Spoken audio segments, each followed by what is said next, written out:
दोस्तों, आज मैं आपको सुनाने वाला हूँ एक भूतिया हवेली की कहानी। शुरू करने से पहले मेरे चैनल को सब्सक्राइब जरूर कर दें। यह हवेली राजा महाराजा के समय में बनाई हुई थी, लेकिन पिछले 18 सालों से इस हवेली में आज तक कोई भी रहने के लिए नहीं आया है। इच्छा होने पर भी इस हवेली में कोई भी नहीं रह पा रहा था, क्योंकि लोगों का कहना था कि इस हवेली में भूत प्रेत का साया है। जब अजीत सिंह को इस हवेली के बारे में पता चला तो उसने तय किया कि वह इस रहस्य को जान कर रहेगा, क्योंकि लोग इस हवेली में नहीं रह पा रहे हैं। उसने मजबूत इच्छा शक्ति से हवेली में रहने की पूरी तैयारी कर ली। जब उसने हवेली के अंदर जाने के लिए पैर आगे बढ़ाए तो दरवाजे पे किसी अनजान व्यक्ति ने उसे रोक लिया और नजदीक जाके बोले, कौन हो आप और किधर जा रहे हो? अजीत सिंह ने जवाब देने के बजाय उसने सामने सवाल किया, जी आप कौन? मेरा नाम अर्जुन सिंह है और मैं यही पास में रहता हूँ। अजीत सिंह ने कहा, ओह अच्छा, मैंने सुना है कि यह एक भूतिया हवेली है, इसलिए मैं इस हवेली में एक दिन रुकने का फैसला किया है। अर्जुन सिंह ने कहा, जी हाँ, आपने सही सुना है और आप भी अंदर मत जाइए। मेरी माने तो आप भी वापस लौट जाइए, यहाँ बहुत खतरा है। यह सुनकर अजीत सिंह खुश हो गया, जैसे उन्हें कोई लॉटरी लग गई हो। अर्जुन ने उसकी खुशी को देखकर बोला, आप क्यों खुश हो रहे हो?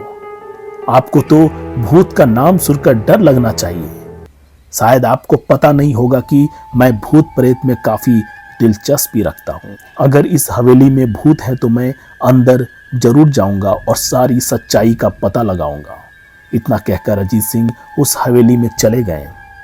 अंदर जाके अजीत सिंह ने अपनी बैग को साइड में रखा और हवेली के चारों ओर देखने लगे। सारे रूम भी चेक कर लिए। बाद में ड्राइंग रूम में आके सोफे पर बैठ गए। उसने वहां बैठकर दारू के 2-4 पैक भी पिए। वहीं अचानक उस रूम में लाइट का एक बल्ब चालू बंद होने लगी, लेकिन अजीत ने उस पर ध्यान नहीं दिया। थोड़ी देर बाद दूसरा बल्ब चालू बंद होने लगा। फिर तो हवेली की सारी लाइटें चालू बंद होने लगी। यह सब देखकर अजीत अपनी जगह पे खड़ा हो गया और संपूर्ण सचेत हो गया। अचानक उसके सामने एक छोटा टेबल हवा में उड़ने लगा। करीबन 6 फुट हवा में ऊपर जाके गोल गोल घूमने लगा और बाद में अजीत की ओर तेजी से आने लगा। अजीत ने तुरंत ही अपनी जगह बदल दी और दूसरी ओर चला गया और वो टेबल वहीं जाके गिरा जहां अजीत खड़ा था। अजीत कुछ समझ पाता उतने में सोफे की सीट उसकी ओर आने लगी।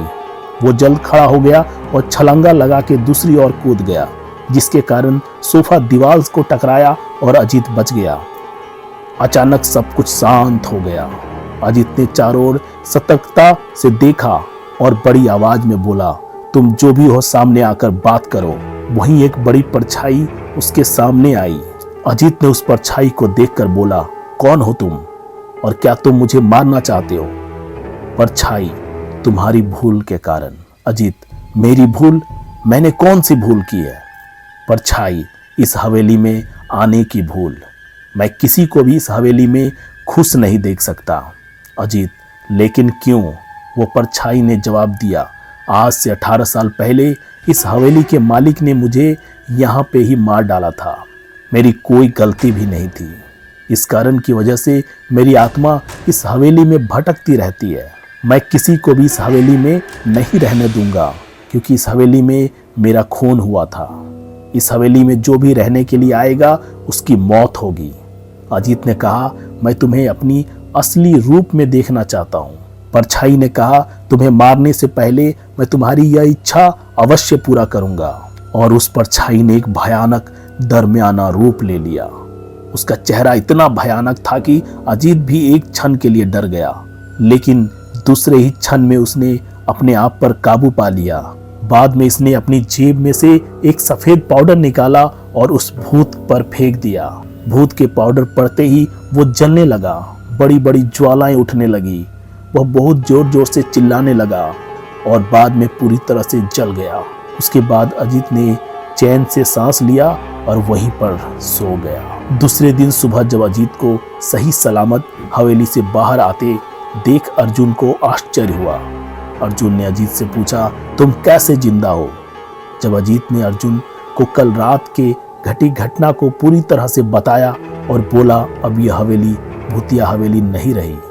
दोस्तों, आपको ये कहानी कैसी लगी एक कमेंट के माध्यम से जरूर बताएं। मिलते हैं एक और भयानक डरावनी कहानी के साथ।